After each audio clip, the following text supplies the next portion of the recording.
रात के 11:58 हो चुके हैं। शहर गहरी नींद में डूब चुका है। सिर्फ स्ट्रीट लाइट्स की पीली थकी हुई रोशनी सड़कों पर पसरी है। हवा के झोंकों के साथ उड़ते पुराने अखबार अंधेरे में ऐसे घूम रहे हैं जैसे कोई भटकती हुई रूह रास्ता ढूंढ रही हो। दूर कहीं आवारा कुत्तों के भौंकने की आवाज गूंजती है। हर भौंक के साथ सन्नाटा और गाढ़ा होता जा रहा है। इसी सन्नाटे के बीच बस स्टैंड के एक कोने में खड़ा है आरव। वो बार बार अपनी घड़ी देखता है, फिर मोबाइल स्क्रीन ऑन करता है, फिर जेब में रख लेता है, फिर दोबारा मोबाइल निकालता है। उसके माथे पर पसीने की बूंदें हैं और आंखों में घर पहुंचने की बेचैनी। आरव खुद से झुंझलाकर कहता है, अरे यार, आज ही मोबाइल की बैटरी खत्म होनी थी क्या? और नेटवर्क तो बिल्कुल भी नहीं है, जैसे इस जगह पर आते ही सब गायब हो गया हो। और ये बस स्टैंड आज इतना सुनसान क्यों लग रहा है? आरव अभी भी बेचैनी से टहल रहा है। तभी उसे बस स्टॉप के सबसे अंधेरे कोने में बेंच के नीचे कुछ हिलता हुआ दिखाई देता है। वहां फटे पुराने कपड़ों में एक बूढ़ा भिखारी बैठा है। उसके बाल बिखरे हुए हैं और वो जमीन पर कोयले या पत्थर से कुछ अजीबोगरीब लकीरें खींच रहा है। आरव चौंक कर एक कदम पीछे हटता है और कहता है, अरे भाई साहब, आप कब से यहाँ हैं? मैंने ध्यान नहीं दिया। बूढ़ा भिखारी बिना सिर उठाए जमीन पर लकीरें खींचते हुए कहता है, मैं तो हमेशा से यही हूँ, जब तुम नहीं थे तब भी, और जब तुम नहीं रहोगे तब भी रहूंगा। उसकी आवाज किसी फटी हुई बांसुरी जैसी थी, अजीब और डरावनी। आरव थोड़ा झिझकते हुए बोला, जी, वो क्या आपको पता है कि आखिरी बस कब आएगी? मुझे शहर जाना है, बहुत देर हो गई है। बूढ़े ने अपने हाथ रोक दिए। उसने धीरे धीरे अपना सिर उठाया। उसका चेहरा झुर्रियों से भरा था, लेकिन उसकी आंखें एकदम सफेद थीं, जैसे मोतियाबिंद हो, या शायद वो अंधा था। बूढ़ा भिखारी हंसते हुए बोला, बस आएगी, आज तो जरूर आएगी। उसकी हंसी सूखी पत्तियों के सरसराने जैसी थी। वो फिर कहता है, बस तो आएगी बेटा, जरूर आएगी। उसे तो आना ही है, उसे भूख जो लगी है। आरव कंफ्यूज होकर कहता है, भूख? क्या बकवास कर रहे हो बाबा? मुझे बस ये बताओ कि बस आएगी या नहीं। तभी बूढ़ा भिखारी कहता है, आएगी आएगी, 77 नंबर, मौत की सवारी, आएगी जरूर। ऐसा कहकर बूढ़ा अचानक खड़ा हो गया और वहां से जाने लगा। तभी आरव घबरा कर बोलता है, कहाँ जा रहे हो बाबा? भिखारी धीरे धीरे पीछे मुड़ता है। उसकी आंखें आरव पर टिकती हैं, लेकिन उसके होंठ हिलते तक नहीं। बिना एक शब्द कहे वह फिर आगे बढ़ता है और कुछ ही कदमों में घने कोहरे के भीतर घुलकर गायब हो जाता है। आरव अब थोड़ा डर चुका है। वो चारों ओर देखते हुए अपने आप कहता है, भाई कोई तो आ जाओ, कोई ऑटो, कोई बाइक, कोई लिफ्ट। इस वक्त यहाँ रुकना सही नहीं लग रहा। आरव की बेचैनी बढ़ती जा रही थी। हवा में एक अजीब सी ठंड घुल चुकी थी, ऐसी ठंड जो सिर्फ चमड़ी को नहीं, सीधे हड्डियों में उतर जाती है। तभी सन्नाटे को चीरती हुई एक आवाज आई, किसी भारी इंजन की खांसती हुई थकी हुई आवाज, जैसे कोई बहुत पुराना जानवर अपनी आखिरी सांसों पर चल रहा हो। आरव ने नजर उठाई। कोहरे को चीरती हुई 2 मध्यम पीली हेडलाइट्स धीरे धीरे उसकी तरफ बढ़ रही थी। ये बस बहुत पुरानी, जिसका रंग अब पहचान में भी नहीं आ रहा था। वो बस एकदम खटारा सरकारी बस थी। उसका रंग कभी कुछ और रहा होगा, अब बस धूल और कालिख की परतें थीं। खिड़कियों के शीशे धुंधले थे, जिनके पार अंदर का कुछ साफ दिखाई नहीं देता था। आरव राहत की सांस लेते हुए कहता है, शुक्र है, कम से कम बस तो आई। सरकारी लग रही है। हालत चाहे जैसी हो, घर पहुंचा दे बस। आरव ने नंबर प्लेट देखने की कोशिश की। धूल और कालिख से ढकी प्लेट पर सिर्फ इतना पढ़ा जा सका, RJ14। आगे का हिस्सा जैसे मिटा दिया गया हो। बस का दरवाजा धीरे, बहुत धीरे चरमराता हुआ खुला। अंदर अंधेरा था। सिर्फ ड्राइवर की सीट के पास एक छोटा सा बल्ब जल बुझ रहा था। ऐसी बस को देख आरव सोच में पड़ गया। तभी अंधेरे के अंदर से एक आवाज आई। कंडक्टर सूखी बेजान आवाज में बोला, बेटा चढ़ना है तो जल्दी चढ़ो, ये इस रूट की आखिरी बस है। आरव हकलाते हुए कहता है, जी अंकल, ये बस बाईपास होकर जाएगी ना?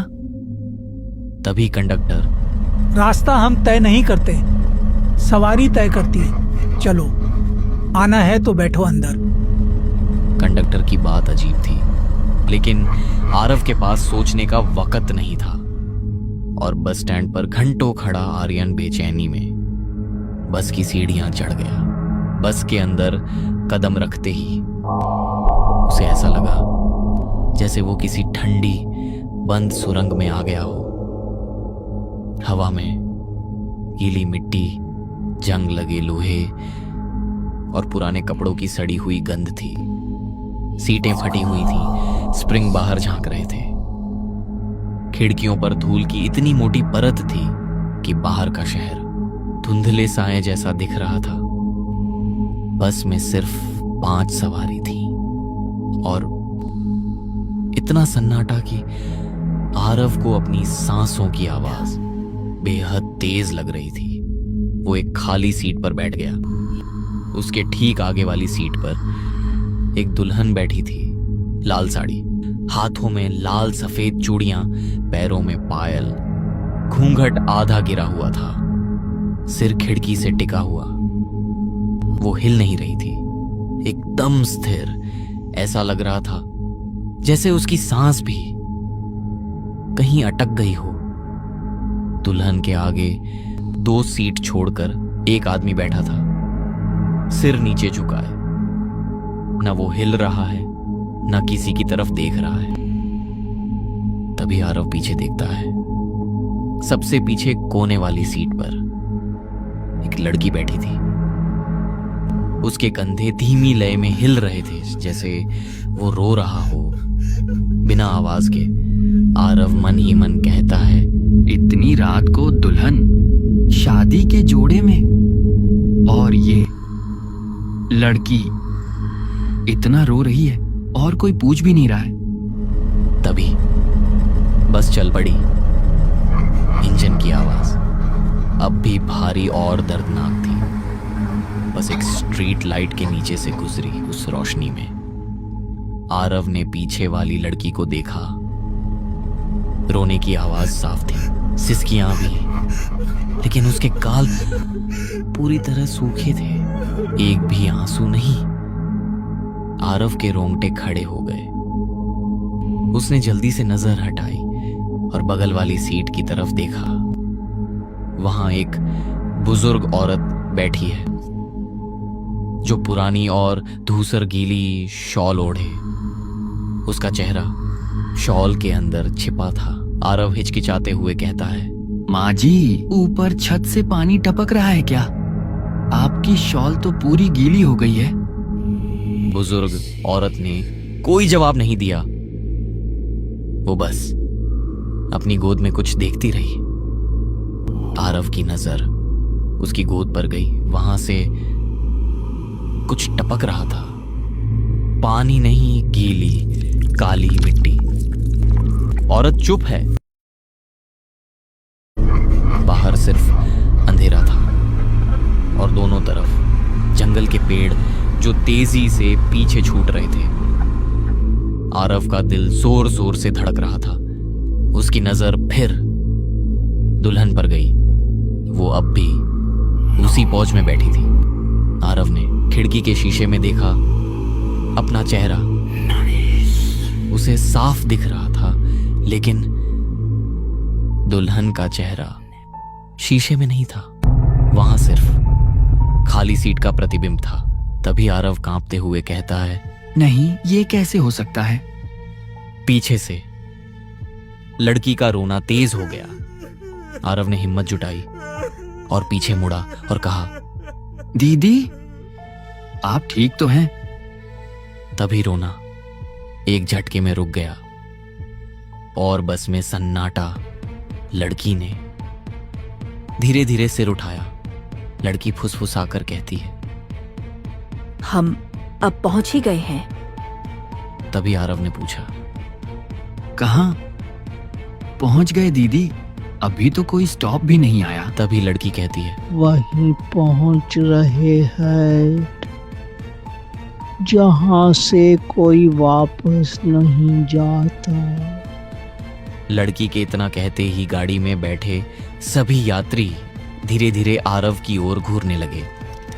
उनकी आंखें असामान्य रूप से चमक उठी। चेहरे सख्त हो गए, जैसे सब अपने असली रूप में आ रहे हों। आरव घबरा गया। उसकी सांस तेज हो गई। तभी वह अचानक चिल्ला पड़ा, ये भाई रोको, बस रोको, मुझे उतरना है, अभी बस रोको। उसकी चीख बस के सन्नाटे में गूंज गई, लेकिन किसी ने कोई हरकत नहीं की। न ड्राइवर ने ब्रेक लगाया, न कंडक्टर ने टिकट मांगा। बस की रफ्तार और तेज हो गई। इंजन अब चीख रहा था। आरव घबराहट में लड़खड़ाता हुआ ड्राइवर के केबिन की तरफ भागा। आरव ड्राइवर से कहता है, आपको सुनाई नहीं देता क्या? बस रोक भाई, मुझे नहीं जाना आगे। आरव ड्राइवर के ठीक पीछे खड़ा था। ड्राइवर ने धीरे से अपना सिर आईने की तरफ उठाया। उस आईने में आरव ने जो देखा, उसकी रूह कांप गई। ड्राइवर का चेहरा वो चेहरा नहीं था, वो जला हुआ मांस था। जहां आंखें होनी चाहिए थीं, वहां सिर्फ 2 काले गड्ढे थे। ड्राइवर के होंठ नहीं हिले, लेकिन आवाज बस के हर कोने से आई। ड्राइवर गूंजती हुई भयानक आवाज में बोला, इस बस का स्टॉप नहीं आता बेटा। एक बार चढ़ गए तो सफर पूरा करना पड़ता है। तभी आरव, नहीं, मुझे जाने दो, मेरी माँ मेरा इंतजार कर रही है। बस अब उस पुराने खतरनाक मोड़ की तरफ बढ़ रही थी। वही खाई वाला मोड़ जहां 10 साल पहले वो हादसा हुआ था। आरव को खिड़की से खाई का अंधेरा दिखाई देने लगा। मौत उसे अपने पास बुला रही थी। तभी ड्राइवर भारी फटी हुई आवाज में कहता है, बैठ जा लड़के, ये सवारी पूरी किए बिना कोई नहीं उतरता। आरव की सांस अटक गई। वो पीछे दरवाजे की तरफ भागता है। तभी बस में बैठे बाकी यात्री अपनी सीटों से खड़े हो गए। वो दुल्हन, वो आदमी, वो रोती हुई लड़की, वो बुजुर्ग औरत। अब उनके चेहरों पर दया नहीं थी। मुझे उनकी आंखें भी ड्राइवर जैसी काली और खाली हो चुकी थी। वे धीरे धीरे आरव की तरफ बढ़ने लगे, जैसे वे उसे घेर रहे हों। दुल्हन फुसफुसाते हुए कहता है, बैठ जा, हमारे साथ चल। बस अब खाई के एकदम किनारे पर थी। पहिए जमीन छोड़ चुके थे, बस हवा में झूल रही थी। आरव के पास सिर्फ एक ही रास्ता था। पीछे मौत थी और आगे भी मौत। आरव चिल्लाते हुए, नहीं। आरव ने अंधेरे में छलांग लगा दी। हवा का तेज दबाव और आरव की चीख। स्क्रीन काली है, सिर्फ मशीनों की आवाज आ रही है। आरव की आंखें खुली तो सामने सफेद छत थी। नाक में अस्पताल की वही तीखी दवाई की गंध। आरव का दिमाग सुन्न था। उसे कुछ याद नहीं आ रहा था कि वो यहां कैसे पहुंचा। उसने बोलने की कोशिश की। आरव के होंठ हिल रहे हैं पर आवाज नहीं निकल रही। सिर्फ गले से घर घर की आवाज आ रही है। उसने अपना हाथ उठाने की कोशिश की, हाथ नहीं उठा। उसने पैर हिलाने की कोशिश की, पैर महसूस ही नहीं हुए। तभी कमरे में डॉक्टर और एक पुलिस इंस्पेक्टर दाखिल हुए। डॉक्टर इंस्पेक्टर से कहते हैं, ये जिंदा बच गया, ये चमत्कार ही है। इतनी ऊंचाई से गिरने के बाद बचना नामुमकिन था। तभी इंस्पेक्टर कहता है, लेकिन डॉक्टर, इसकी हालत। डॉक्टर गंभीर आवाज में कहता है, रीढ़ की हड्डी पूरी तरह टूट चुकी है, आवाज हमेशा के लिए चली गई है, वोकल कॉर्ड्स डैमेज हो गए हैं और इन्फेक्शन फैलने के डर से हमें इसके दोनों पैर और बायां हाथ काटना पड़ा। ये कहानी आपको अच्छी लगी तो लाइक करें